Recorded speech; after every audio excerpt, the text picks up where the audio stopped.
Today I am sharing with you some really easy, budget-friendly freezer meals. All of these came out to just about $6 per meal whenever I added up the cost of the ingredients. Hello everybody and welcome to my kitchen. You are sitting in a cabinet over the toaster right now, so thank you so much for joining me. Today is a chilly, snowy day here in Oklahoma, and I have really been meaning to make up some meals for the freezer over the past couple of weeks, so I've decided that I'm going to take this opportunity when we are indoors on a day like today and make some meals for the freezer that we can have on those really busy nights that we have been having more often as of late. I'm going to make 4 dinners for the freezer that can feed my family at a later time, and I'm going to show you exactly what I'm using to make these, how I am putting them together today, how I'm preparing them for the freezer. I shopped at Walmart for this particular meal plan, so let me show you what I got and then we'll dive into the meals that I'm making. This is what I picked up for these freezer meals. I picked all of this up at Walmart, and believe it or not, I'm going to get 4 meals for my family from what you see here,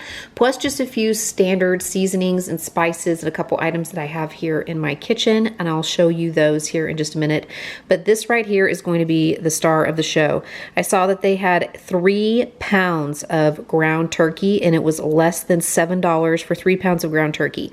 I am a ground beef person. I much prefer ground beef, but one of you shared a tip a while back, like several months ago. One of my viewers told me a trick that you can use whenever you are using ground turkey in place of ground beef if you're more of a ground beef fan. So I'll show you that whenever we get to making the meals. I also have 1 box of spaghetti. The pasta aisle is still a little bit thin, but there are lots of options there now, more so than I've seen recently. So this is just a 1 pound box of thin spaghetti. 1 pound of rice. I just got the regular long grain white rice in the Great Value brand. 1 small can of tomato paste, 1 can of dark red kidney beans, and 1 can of pinto beans. I got the no salt added because it is the same price as the regular ones, and I prefer to add my own salt if I can. 1 big can of petite diced tomatoes. This is a 28-ounce can. I'm going to divide that across a couple of recipes. 1 packet of taco seasoning mix. I tend to make my own, but I did go ahead and buy that so I could include it in the cost for these meals. 1 green pepper, 1 block of mozzarella cheese, and 1 bag, which is the same amount, 8 ounces, of shredded Monterey Jack. I would have gotten Monterey Jack in a block form, but they didn't have it in block form. I much prefer to shred my own cheese, but I really need Monterey Jack for one of these recipes, so I just picked up the kind that's already shredded. 1 bag of these garlic pepper crispy onions. I found these in the salad toppings section over with salad dressings. 1 bag of frozen corn, 1 bag of frozen peas and carrots, 1 bag of frozen mixed vegetables. Gotta get my veggies in. And then 1 container of sour cream. Just an 8-ounce container of sour cream is still just $1 at my Walmart. This is the price it's been for a while, so I'm kind of surprised it hasn't gone up yet. And actually, twice that much is $1.50. I thought about trying to come up with 2 recipes that use this, but I just have 1 for this particular meal plan. I thought that I had thoroughly checked my recipes to make sure that my list included all of the things that I needed to make the meals that I wanted, but I forgot that I did need to pick up a can of diced tomatoes with green chilies. They do carry this at Walmart. I just forgot to get it while I was there, or I forgot that I needed it for one of my recipes. Fortunately, I have a can from Aldi in my pantry, but you would want to add this to your list if you are going from my list to make these meals. Here is my receipt from Walmart, and you can see that before tax I paid $21.26. After tax it was $23.07 for the items that I showed you. So even with tax, and even if you add in the cost of purchasing that 1 item that I forgot, I'm still coming in under $25 for the things that I purchased. And then I'm just going to use, you know, some basic like seasonings and condiments and stuff that I have on hand here at the house to finish out those recipes. This first recipe I think I have shared recently on my channel in a 1-pan meals video. It is for a taco spaghetti, and it is from the website Damn Delicious. I will leave it linked in the description box below. I'm going to make just a few adjustments to this recipe, and also I'm going to be preparing it on the stove, but I will be prepping it also to go ahead and freeze so that we can eat it later. I have 2 of my 3 pounds of ground turkey in this pot browning. Half of it I'm going to use for the taco spaghetti recipe, and the other half I'm going to set aside for another recipe I'm making for the freezer, which you will see here in a minute. minute. Once it's cooked, I'll take half of it out and I'll save it for that other recipe. But right now I'm going to add a few tablespoons of Worcestershire. This was a tip given to me by a viewer. Whenever you're using ground turkey in place of ground beef and you want to try to kind of mimic that beefy flavor a little bit, you can add a little Worcestershire to your ground turkey and it will help with that. So I've been doing that whenever I use ground turkey in place of ground beef, and I really like it. My ground turkey is done cooking. I removed half of it and set it aside for later. And I also used a paper towel to sop up some of the moisture. I always feel like ground turkey renders more water and more liquids, not necessarily fat, but more liquids than ground beef does. So this is what I have left in my pot. And now I'm going to add my can of diced tomatoes with green chilies, about a tablespoon of tomato paste, my bag of frozen corn, my taco seasoning, maybe. Doesn't want to come out. There we go. I also want to add about half a cup of water just to give this something to simmer with. I'm going to stir this all together and I'm just going to let it simmer until the corn is cooked. I'm going to let it simmer probably for about 5 to 7 minutes or so, and then I'll show you how we're going to finish this up and prep it for the freezer. Here is the sort of sauce for my taco spaghetti. This is what I made on the stove. This is 8 ounces of spaghetti noodles in here.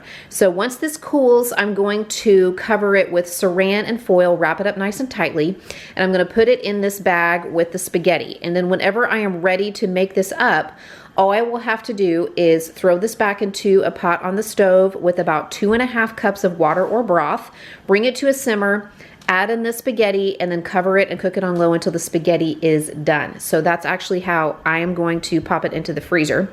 And then when we're ready to eat that, we will also be adding about 1 cup to 1.5 cups of cheese, whatever I have on hand. We almost always have cheese, and I even bought some and included it in the total of these meals so that we would have that on hand in case we are ready to eat this here in the next week or two. I am making a recipe called Italian beef and rice. I have made it before. I will leave the recipe linked in the description box. Of course, I'm using ground turkey, so I have my other pound of ground turkey that I have not browned yet in here, along with half of an onion, and I'm just cooking that together. This is a 1-pan meal, and you can cook it all on the stove, but I'm going to make it up here on the stove, and then I'm going to transfer it to a casserole pan that I can throw in the freezer so that I can make it in the oven at a later date whenever we need a really easy meal. My onions have sauteed, the turkey is done cooking. I'm adding to the pot a bag of frozen mixed vegetables, 1 cup of rice, 1 15-ounce can or half of this 28-ounce can of diced tomatoes, 4 teaspoons of broth base, or you could use a couple of bouillon cubes, or if you're using beef broth in place of water, which I will add in a minute, you can omit that. And 1 teaspoon each of garlic salt, oregano, and basil, which is about all that I have left in there. So I think I'll just toss that in there. Add that to the list, along with chili powder, which I'm out of. I'm also adding 2.5 cups of water.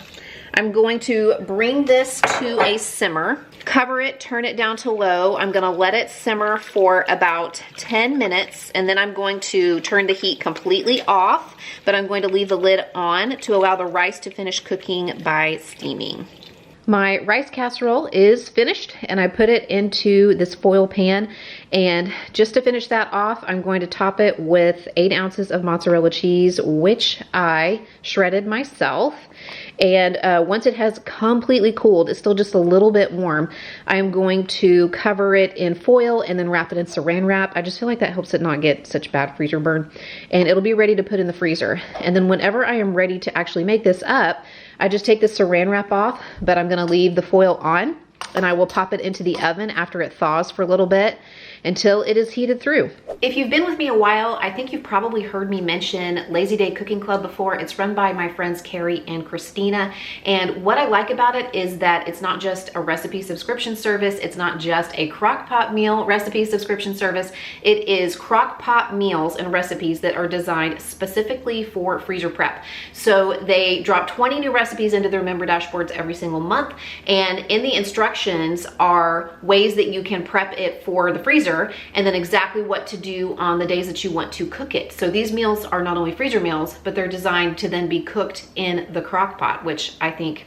is really great because you guys know how much I love my crock pots.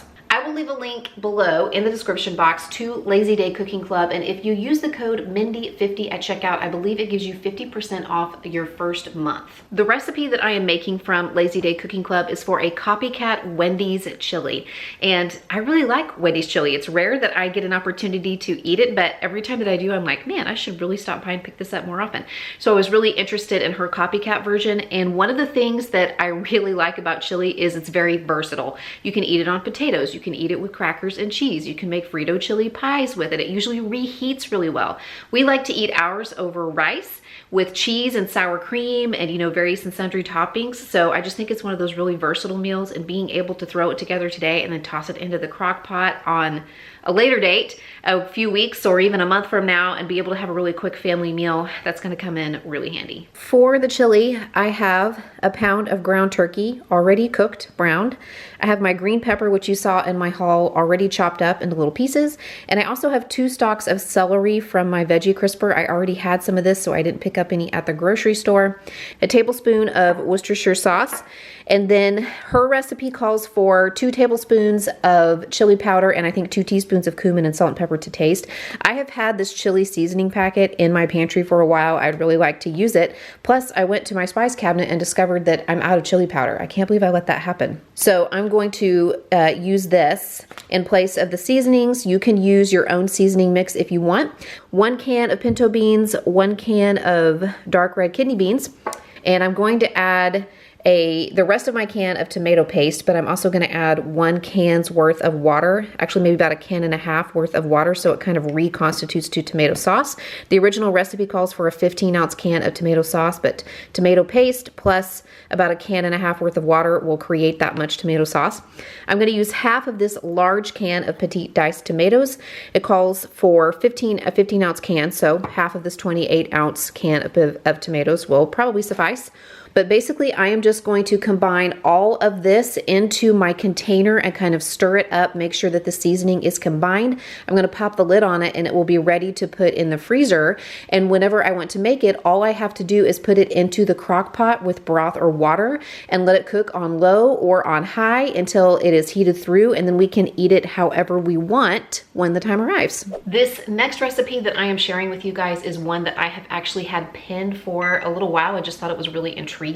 It is for a Monterey Spaghetti. So I will put a picture up here of the ingredients that I am using to make this, and then I'll show you how I am putting it together and prepping it for the freezer. I am making a few adjustments ingredient-wise, but I will leave the original recipe linked in the description box below if you want to go and check it out. I have 8 ounces of spaghetti noodles, which I already cooked and drained. They're here in the pot. And I'm going to add a bag of peas and carrots. I'm not worried about cooking these beforehand. I'm gonna refreeze it anyway. So these are frozen, but it's okay. We're gonna pop it back into the freezer. A teaspoon of garlic powder, salt and pepper to taste,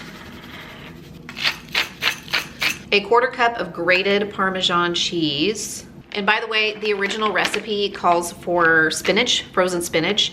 We do not care as much for cooked spinach. I like it fresh in things like in salads and on sandwiches and stuff, but I'm gonna use peas and carrots instead. 1 8-ounce container or 1 cup of sour cream and 1 egg. And then 1 package or 8 ounces, 2 cups of Monterey Jack cheese. I'm going to stir all of that to combine, and I think I will also probably just put just a little bit, like maybe a 1/4 cup of water in here, just because it makes it a little easier to stir it all together. So I'm just going to stir this all together. I'm going to put it into a foil casserole pan and prepare it for the freezer, just like I have the other casseroles that I've made today. And when I am ready to make this, I will thaw it out and top it with the crispy onions and put it in the oven until it is heated through, which should not take very long at all. That's what I have for you guys today. Thanks so much for watching. And if you are looking for more budget-friendly family meals, check out this video I made where I fed my family breakfast, lunch, and dinner for about $10.